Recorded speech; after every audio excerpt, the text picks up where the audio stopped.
Greenville, North Carolina, where he's campaigning. So first of all, let's talk about your campaign. You've said in the past that you expect to beat Hillary Clinton somewhat easily. Do you still feel that way?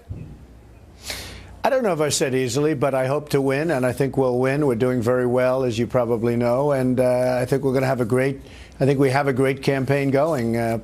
North Carolina now, Virginia before, Ohio yesterday. We had a tremendous crowd in Ohio. It was unbelievable, actually, and I think we're doing very well. All right, so you're not going to say you're going to beat her easily, because you have said that in the past. But you say you're still going to win, on track to win.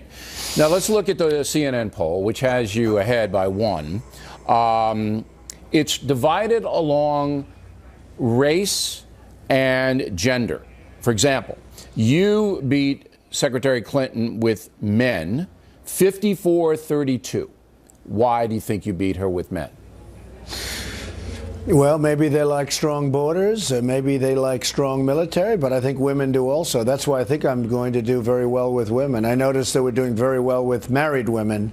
All right, well, let's stay on the men now. With married women. We'll get to the women in a moment. I think a lot has to do with the military. A lot has to do with the strength of the borders and not allowing the Syrians to come in, who we just don't know where they're coming from, who they are. There's no documentation. It's a disaster. Hillary wants them to pour into our country, and I don't.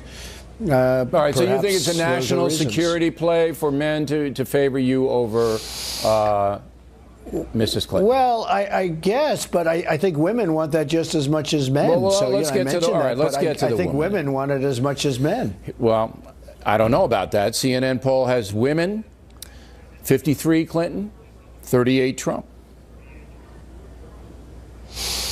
Well, you know, if you're asking me the question, I think we went way up with married women, and we're going very much higher with women than we were 2 months ago. I never really understood that, why we weren't doing well, because it's very much also, it's national security, it's jobs. I think jobs for men and for women. I'm not sure there's such a big difference, to be honest with you, Bill. But there is in the poll. I mean, I don't know why. I think it most has to do style over substance, maybe.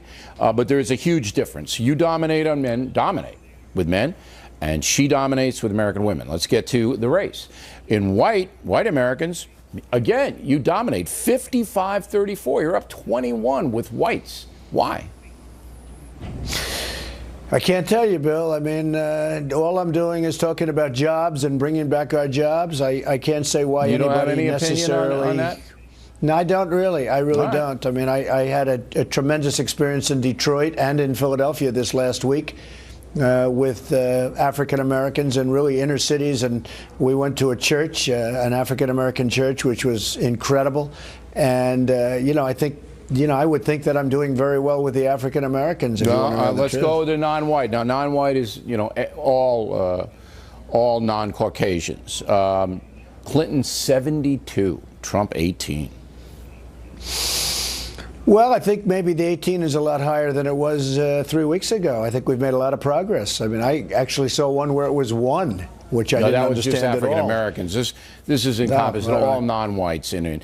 All right, but anyway, look, what I'm trying to get at, and I'm sure you understand it's highly underrated, Bill. Okay. I think it's highly underrated. This is a polarized race. It's polarized along gender right now. This could change. I mean, I think the debates will change a lot of things, but it's polarized right now. It's gender, women like her, men like you, whites like you, non-whites like her. And, if you don't have a theory on why, you don't have a theory. I don't have a theory, but okay. Look, I'm about jobs, I'm about defense, I'm about borders, I'm about a lot of things. I'm about our vets, I'm about strong military, whether you break it down into men or women or anybody else. I mean, I think people want to hear that, and I'm much better at it than she is. She'll be very weak on the border.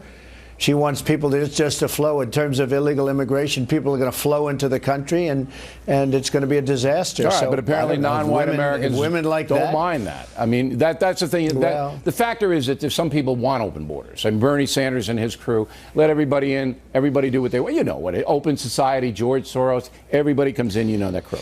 Okay, now electoral college. See, in my view, and I said this on my website today, it's a tie when you might be ahead in the popular vote a little bit right now, which is pretty interesting comeback from where you were 4 weeks ago.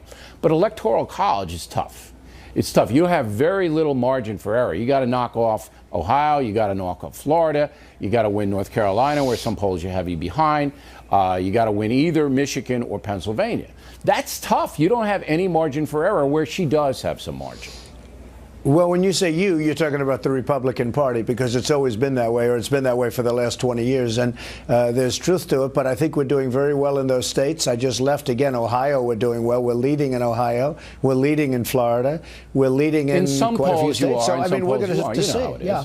Well, but you don't have. Would you see tonight? You don't have a lot of margin for error. You got to take the key states that I mentioned. It's going to be tough for you in Virginia. But you don't need Virginia. That's not a have-to-have. Well, I just left Virginia. I know, but I just left Virginia, and we're just about even in Virginia, Close. Which some people were surprised at. I'm not surprised. I think, I see the crowds, I see the people, but we're pretty even in Virginia too. All right. Would you cede that you don't have much margin for error in the Electoral College, or no? Well, when you say you, again, you're talking about the Republican Party. Donald Trump. No. It's you. I know. Well, I'm just saying the Republican Party has a tougher road. There's no question about it. I've known that. It's been that way for a long number of years. Yeah. But I think we're doing well, and I think we're going to win. All right. Now, let's get to Detroit. I was going to do this in the second segment. We're going to carry Mr. Trump over, but let's go there now. Were you happy? I thought they were respectful to you when you did have the dialogue with the people in Detroit, but the reaction was, they ran out, they being the media, ran out to find people to smash you, which they did. What was your assessment of that whole situation? I thought the reaction was amazing, and the church was amazing, the bishop was amazing. I thought the whole thing was really an incredible experience for me, and what did you learn? It was a tremendous What did you success. learn by going there? Well, I don't know, learn, because I knew they were great people to start off with, but it just reinforced it. These are people of faith. These are people that are strong believers in God. They were absolutely so warm and so genuine, and I was very, very impressed. Did you learn anything about rough section of Detroit? All right. Did you learn anything about why Detroit has collapsed? Why half the population has fled the area? Did you learn why? Well, I think I know a lot of the reasons why, because our leadership has lost the jobs. I mean, a lot of these companies have moved to Mexico. They've moved out of Michigan generally. That's why I'm doing well in Michigan, because I've been talking about this for 5 years, not just for the last 3 weeks, like, Hillary, who doesn't have any clue as to why they're leaving. And I know how to get them back, and I know how to keep them from leaving. But if you look at Michigan, generally speaking, you look at the big auto plants that are being built in Mexico, and you look at what's happening with respect to Mexico is like the eighth wonder of the world, and Michigan is getting killed. Yeah, they are. And I will stop it. They're getting killed. Last question on this. Do you think your birther position has hurt you among African Americans? I don't know. I have no idea. I don't even talk about it anymore, Bill, because I just don't bother talking about it. But I don't know. I guess with maybe some. I don't know why. I really don't know why. But I don't think very few people. You're the first one that's brought that up in a while. I don't think so. I mean, look, I went to Detroit. It was like a love fest. We had just a great, great time. I was there for a long time. Again, the bishop and his wife and the whole congregation, these are fantastic people. All right. Let's hold Mr. Trump over, and he's very kind to give us the time. And we're going to talk about immigration, which, as you know in the talking points, I said, has propelled Mr. Trump and made him pretty much even with Hillary Clinton right now. Then later, more damaging Clinton Foundation stuff. Charles Krauthammer will have some thoughts on that moments away. Continuing now, Donald Trump was in Greenville, North Carolina tonight. Okay, in the talking points memo, which I know you did not hear because you were on the trail, I said that you are going to build, in my opinion, of course, you are going to build a wall if you're elected. I don't think there's any question you'll do that. That you are going to come down hard on sanctuary cities and cut off federal funds. If you're elected, you'll do that. That criminal aliens who are here illegally, who commit crimes in the USA, you will immediately deport them. You're going to have some static in the court system because of due process, but certainly you'll authorize authorities to do that. Am I accurate so far? And we will pass Kate's Law. And Kate's Law, very important. And I know you've been behind that from the very beginning. The issue you are apparently modifying is what we talked about, and I told you very rudely, I was rude, that there's no way you're going to be able to deport 12 million law-abiding, peaceful illegal aliens in the system that we have. There's too much due process involved. You're not going to be able to get an immigration force of that kind to drag them out of their homes. So it looks like you're modifying that. Am I correct there? I never talked about dragging people out of their homes, Bill. I never talked about that. Look, I mean, just so you understand, we're going to have a very strong border. People are going to come into our country, but they're going to come in legally. But we're going to have the wall. We're going to have a very, and by the way, Mexico's going to pay for the wall 100%.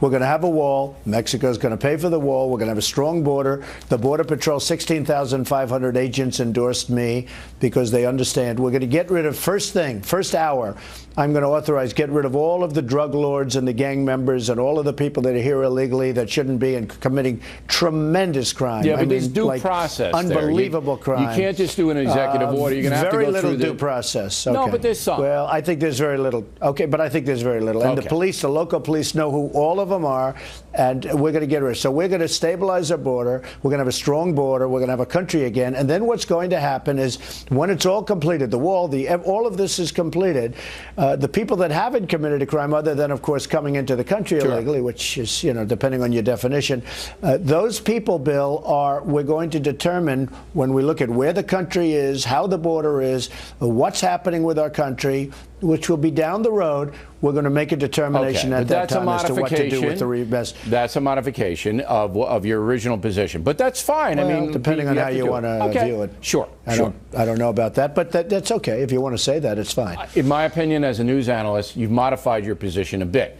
But I'm saying to you that I believe the whole package that you put together in Arizona, all right, has now reignited your campaign, that you now have some momentum behind. Well, and Hillary, just so you know, Bill, very important, Hillary has no package because she never talks about illegal immigration. She wouldn't do anything different than Obama. She wants everybody to pour into the country. Right. She wants the Syrians to pour into the country, 600% almost more than Obama has, and he's got thousands and thousands of people pouring in right now. She has no, if you ask her, she's got absolutely zero to talk about on illegal immigration. Everybody can just pour into our country and take our jobs, and no matter how they are, good, bad, or indifferent, I mean, just pour into our country.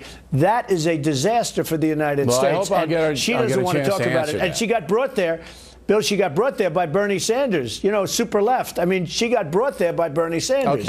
But people are going to pour into the country under the Hillary non-existing plan. Nobody even knows what her plan is. Now, Governor Pence says he's going to release his tax returns. Today, Hillary Clinton's whacking you again, and, you know, she does it almost every day, that you should release your tax returns. If Governor Pence does release his, is that going to put pressure on you to release yours? Not at all. Nobody cares about it except some of the folks in the media. Nobody cares about it. But just so you understand, I'm under audit, a routine audit, and when the audit's complete, I'll release my returns. I don't know when that's going to be, but when the audit is complete, I'll release my returns. I have no problem with it. It doesn't matter. But the legal how does people she say talk you about could my do tax it returns? now, Because in the meantime, Bill, in the meantime, well, no, but nobody would recommend that. In the meantime, she has 33,000 emails that she deleted. When is she going to release her emails? She probably knows how to find it. Let her release her emails, and I'll release my tax returns immediately. Now, with this being said, I released almost 100 pages of financials to the FEC, and they're detailed. There's a lot of information. The fact is, you get very little information from a tax return, Bill. Okay, but when the audit's complete, then you'll release it. That's what we learned. Yes. Okay. Sure.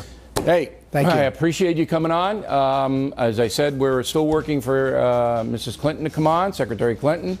What do you think? You think she's going to come up against me? I have no idea, Bill. Nobody can figure it out. She goes out for a day or two, and then she goes away for 5 days, and nobody hears from her. So I have no idea what she's doing. Would you watch that interview if Mrs. Clinton came on The Factor? Would you watch it? I may. I'm not so sure. I might have to turn to another network. All right, Donald Trump, everybody. Plenty more ahead as The Factor moves along this evening. Charles Krauthammer on more damaging stuff about the Clinton Foundation. That should be interesting. Also, I'll have some thoughts on the Colin Kaepernick national anthem controversy. There's more here than you know. We hope you stay tuned.